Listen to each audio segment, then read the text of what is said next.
दोस्तों, क्या एमआईएम के बिहार प्रदेश अध्यक्ष अख्तरुल ईमान बन सकते हैं डिप्टी सीएम? एमआईएम के राष्ट्रीय अध्यक्ष बैरिस्टर असदुद्दीन ओवैसी साहब बिहार के किशनगंज आए और बहादुरगंज विधानसभा में चुनावी बिगुल फूंक कर चले गए। लेकिन जाते जाते असदुद्दीन ओवैसी साहब ने ये संकेत दे दिए हैं कि 4 गए हैं 24 लाएंगे।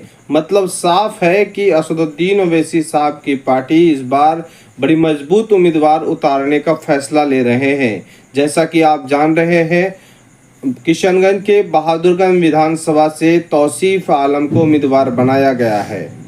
तो वहीं हम बात करें ढाका विधानसभा से, जहां पर राणा रणजीत सिंह को अपना उम्मीदवार बना चुके हैं।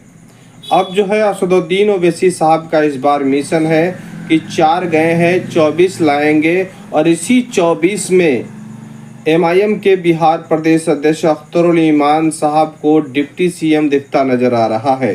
यानी 24 आएंगे तो 24 जो आने के बाद कहीं न कहीं पकड़ मजबूत होगा पार्टी का और सरकार बनाने के लिए इनके विधायकों की ज़रूरत पड़ सकती है।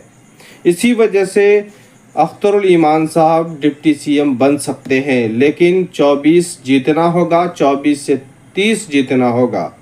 असदुद्दीन ओवैसी साहब बड़ी मजबूती के साथ इस बार बिहार चुनाव लड़ेंगे, जैसा संकेत मिल रहा है। अभी चुनाव के 6 महीने बाकी है, लेकिन उनका दौरे का सिलसिला जारी है। और इधर जो है एमआईएम पार्टी में जुड़ने के लिए कई पूर्व विधायक अभी संपर्क में हैं। लगातार आप सुन रहे थे कि पूर्व विधायक मुजाहिद आलम एमआईएम में शामिल होंगे, लेकिन अब तक वो शामिल नहीं हुए हैं। वैसे ही कई पूर्व विधायक इनके संपर्क में है और बहुत जल्द जो है एमआईएम पार्टी में शामिल हो सकते हैं। और इधर असदुद्दीन ओवैसी साहब को बेहतर उम्मीदवार मिल रहा है। इसी वजह से इस बार ओवैसी साहब बिहार चुनाव को लेकर कुछ ज़्यादा ही जो है सोच रहे हैं। यानी जिस तरह से पहले खाता खोलने के लिए सोच रहे थे, लेकिन अभी असदुद्दीन ओवैसी साहब खाता नहीं बल्कि 24 के बारे में बता रहे हैं कि इस बार 24 लाएंगे। और 24 का ये संकेत जो है अख्तरुल ईमान साहब को डिप्टी सीएम दिखाई दे रहा है। अब देखना यह है कि अख्तरुल ईमान साहब और असदुद्दीन ओवैसी साहब, इनकी पूरी टीम किस तरह से चयनित करके अपना विधानसभा वाइज उम्मीदवार उतारते हैं और कितने उम्मीदवार इनके कामयाब होते हैं। बहरहाल चुनावी माहौल गर्म हो चुका है। लगातार जो है सभी राजनीतिक पार्टियों के नेता इस वक्त अपना दल को मजबूत करने में लगे हैं, लेकिन सीमांचल में इस वक्त ज़्यादा ही चर्चा का माहौल गर्म है। असदुद्दीन ओवैसी साहब की पार्टी को लेकर इसी वजह से माहौल गर्म है क्योंकि सभी राजनीतिक पार्टियों के नेता जो पार्टी छोड़े हुए हैं और किसी कारण वो हार गए हैं चुनाव, अब कहीं न कहीं वो बिल्कुल उम्मीद लगाए हुए हैं कि एमआईएम से टिकट मिल जाए। और ऐसे ही नहीं बल्कि जनता का रुझान है कि अगर एमआईएम से आएंगे तो इनको वोट दिया जाएगा। इसी बुनियाद पर लगातार चर्चा का माहौल है और ख़ास तौर पर सभी राजनीतिक पार्टियों की निगाहें भी है।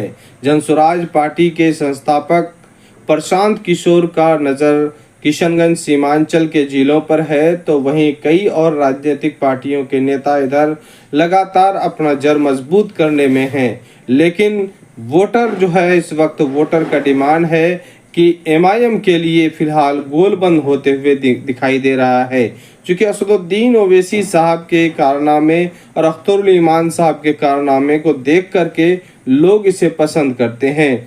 वक्फ कानून को लेकर असदुद्दीन ओवैसी साहब फिर बिल फाड़े हैं, जिससे जनता के बीच उनका काफ़ी पकड़ मजबूत है। और ख़ास तौर पर लोग जो है सीमांचल किशनगंज आसपास के विधानसभा क्षेत्र के लोग काफ़ी मजबूती के साथ जो है एमआईएम का दामन पकड़े हुए हैं। बहरहाल लगातार आप दोस्तों द मैसेज न्यूज़ हमें यूट्यूब चैनल में देख रहे हैं तो चैनल को सब्सक्राइब कर लीजिएगा, या फेसबुक में हमें देख रहे हैं तो पेज को फॉलो शेयर करना ना भूलिएगा।